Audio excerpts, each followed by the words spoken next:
I'm in the clinic 4 days a week, and I do everything from acne and rashes to skin cancer checks, skin cancer treatments on the body, sometimes on the face if they're found early enough. Otherwise, I have to refer to our Mohs department for specialized surgery for skin cancer removal. So I am going to talk to you about some of the things that I find that I'm commonly talking to my patients about, and hope to just kind of give little tidbits and information that could be helpful to anybody. And when should they go see a dermatologist? Why should you get a skin cancer check? What are some of the tools that you can use in your daily life? So one of the big misconceptions that I find that people are just really unaware of or uneducated about is melanoma. Melanoma is our third most common skin cancer, but is our deadliest skin cancer. It has the ability to metastasize or spread throughout the body in different forms. So it can be quite scary to get this diagnosis. So I would like to try to help prevent it. If caught early, it can be very treatable. But it is also, we're really aiming for prevention. But one of the things that people don't realize is that melanoma can occur literally anywhere that you have melanocytes. Those are the type of cells that cause pigment in our skin. And so we have pigmented cells in our scalp, down to our toes, in areas where the sun has never shined. And so patients really need to survey their skin regularly and look for any abnormalities in those areas. So a very common misconception is that you can only get a melanoma where the sun has been shining, and that couldn't be farther from the truth. So I always tell people, please look and just survey their skin before you go into the shower. Take a look at your tush, in between your tush.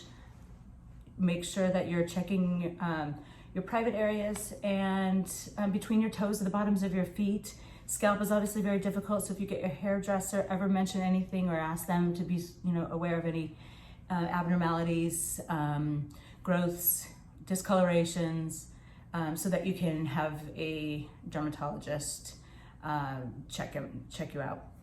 So the things that you're looking for there are the ABCDE and U of melanoma.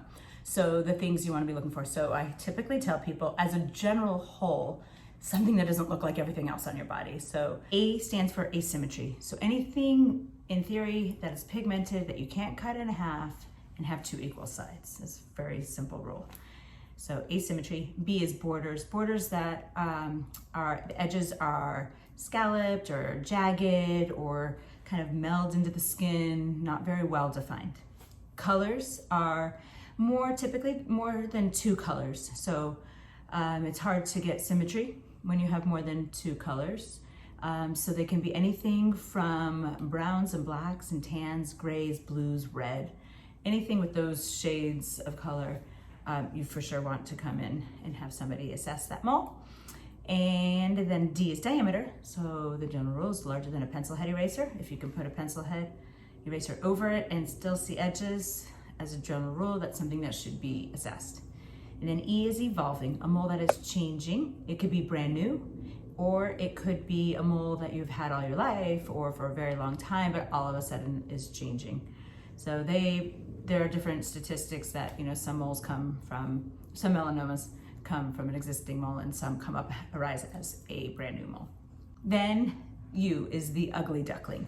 So one of my least favorite things I tell people is to say, hey, look at this mole. Is this mole okay?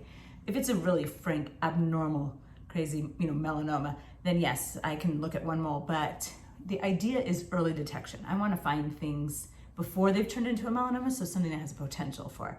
So I'm looking for even just small, subtle changes. So if a mole, you might make a particular kind of mole and somebody else might make another kind of mole that don't look like each other. So I'm looking on somebody's body for that ugly duckling, that mole that doesn't look like everything else. So it could look like a normal mole, but you make funny moles. That's kind of a general rule. So I really like to compare and see what is the odd one out, what doesn't look like all the rest. Okay, so be really good, protect your skin. It is a very preventable disease, or at least from advancing far. Pay attention to your body and do your own self-examinations. Thanks a lot. And if you have any questions, go see your dermatologist, come see me. I'd be happy, or any of my coworkers. Thank you.